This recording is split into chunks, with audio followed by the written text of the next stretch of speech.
welcome to Another Bite, where we rewatch the most innovative and intriguing pitches from Shark Tank.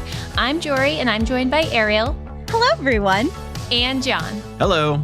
If you give a mouse a cookie, he is going to ask for a glass of milk. If you give a shark a cookie, they may just take your entire company. Today in the tank, we have a famous founder looking to sell happiness one cookie at a time. But before that, you know what time it is. Ad time. That's just how the cookie crumbles. If you're hustling in the trenches to build a business or bootstrapping one of your own, let's talk about an AI-powered tool that can lighten your workload. HubSpot's Campaign Assistant is a game changer for creating marketing campaigns at scale. It quickly turns your key selling points into a cohesive pitch, which helps you deliver knockout emails, ads, and landing pages in minutes. So let Campaign Assistant take care of the campaigns so you can get back to growing your business. Work smarter, not harder at HubSpot.com/campaign-assistant.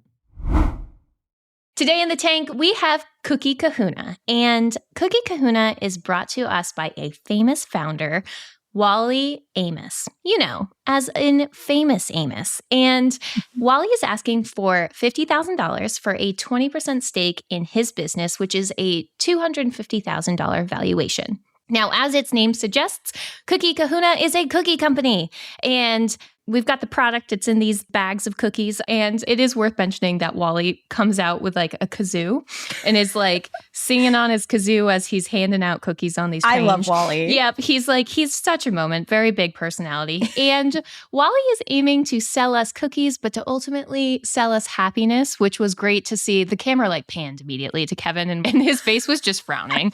He is not a buyer of much happiness. But what makes this product and pitch stand apart is Famous Amos is a cookie company already, and this is the founder that built that company and lost that company, but built it from the ground up. Also kind of a famous person in general because he was the talent agent for Marvin Gaye and Simon and Garfunkel, so kind of like a big deal in general. Not a good business guy, potentially a good cookie guy. Thoughts on this pitch, product, and founder? Oh no, the sigh. I love Wally Amos. I know the heavy sigh. This was such a tough one to watch. Like, I don't even know if we're allowed to use the phrase famous Amos because it's owned by a cookie company. Like, he couldn't say it on the show. No one was allowed to say it on the show. Like, this is the problem. He built Famous Amos, this incredible company. He tied his whole likeness into Famous Amos, and then he lost complete control of it. He has no ownership anymore. He can't even go by Famous Amos. And so here he is late in his career saying, I'm launching a new cookie company called Cookie Kahuna, but he can't rely on any of the leverage that he built in his entire life to actually go and sell it. And it just puts him in a really tough starting point from the beginning. And it doesn't help that he's just like not a business person. He's super open about it. It's actually hilarious. Famous Amos knows who he is. He had the kazoo. He like literally like stopped singing and was like, "You're not smiling," to Mr. Wonderful. And it was just as incredible. He called him out. And he pulled the numbers out of his pocket on a piece of paper and was like, and then Robert was like, I'm going to take that. So this dude's like an incredible dude. This was just a tough one to watch because you want someone like him who's been so successful to just like come up here and knock it out of the park. And I think he maybe instead of looking for a shark, should have been looking for a business partner, someone who could actually like take what is a really good product and scale it. Like, I would prefer a founder to come on and say, hey, I'm not the most business-oriented person. I need someone to kind of lead me within that lens. I don't think there's anything necessarily wrong with that. I think what was just really hard to watch was the fact that, he doesn't have his name or his image or his likeness. So it's essentially a brand new item that you're bringing onto the shelf in a very competitive space. The cookie category? Yeah. Here's the thing. He gets no credit for being Famous Amos. He's literally just a person who has come up with the name of a cookie company and started baking some cookies. And it's not like he's a repeat entrepreneur from the sense of like, wow, you're such a talented business person. Like, it sounds like he just got really freaking lucky with Famous Amos.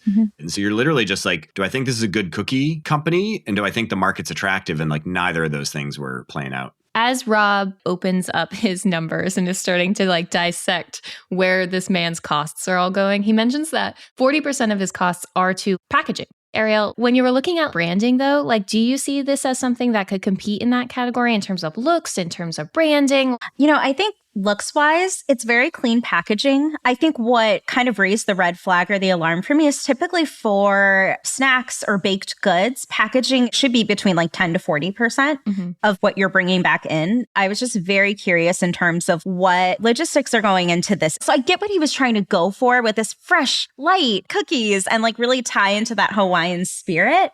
But I would have loved to see his cost come down a bit more. Yeah. So Wally is selling these in Costco, right? And he's wholesaling them for $7.89. And that's really expensive because the cost to make per bag is $5.25.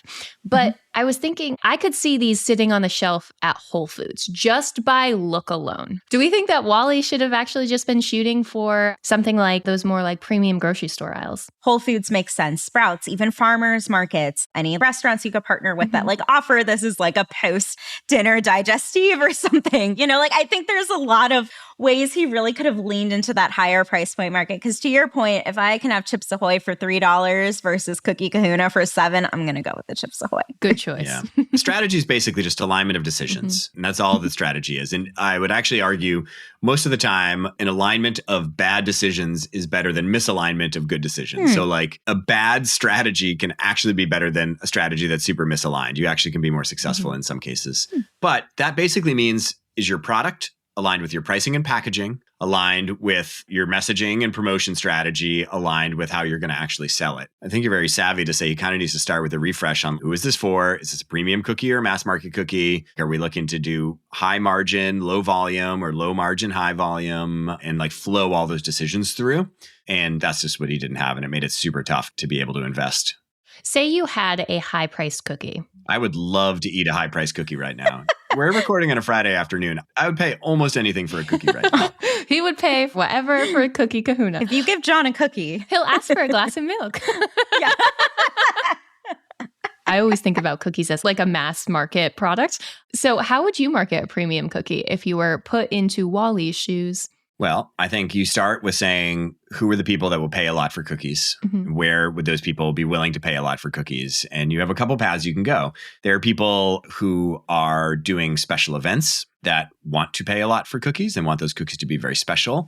But that probably dictates a certain level of customization and things like that in order to make them great. Or you just go the path of saying, you know, we're going to sell in more specialty stores. It's going to be lower volume, but we're going to go to Italy and places like that. You go to super high price grocery stores, but you've got to then have an angle. Yes. And it can't just be Kahuna. Right. And it was really sad because Lori was like, you're a legend. But to every entrepreneur that has tried something and failed, I usually tell them to go to something else.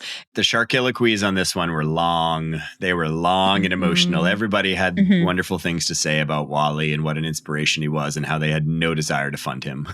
It was like, just give it to the guy. Stop dragging it out. Well, it was funny because he walked in and he was like, yeah, $50,000 pocket change to you. And then they were like, it right up front. He's like, I need 50 grand from you rich people. Wrong. Come on. And they were like, absolutely not. I'm famous Amos. Help me out.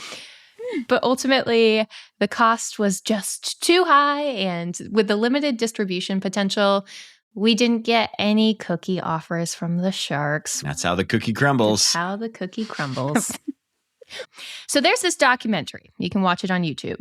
And it sort of covers Wally's his rise and fall. So he mentions how going into this Shark Tank appearance, he knew that there was nothing worth investing in for the sharks, but he wanted to use the appearance as like a brand awareness play.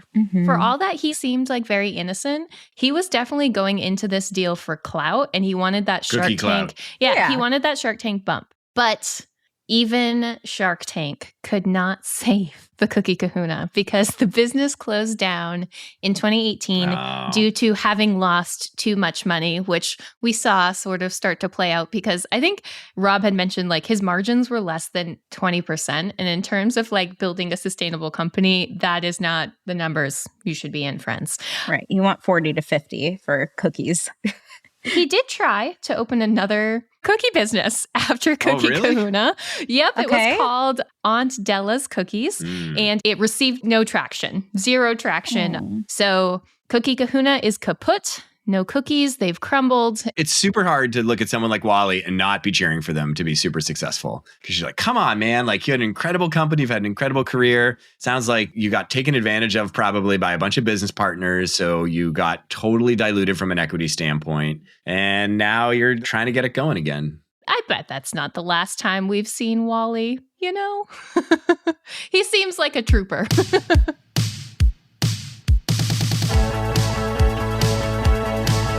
Today's episode was written and produced by the mythical Matthew Brown. Additional support comes from Melanie Romero and editing from Robert Hartwig.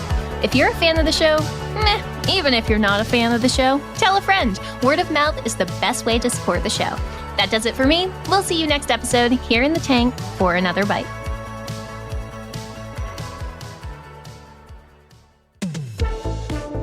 Entrepreneurship is meant to give you freedom and flexibility.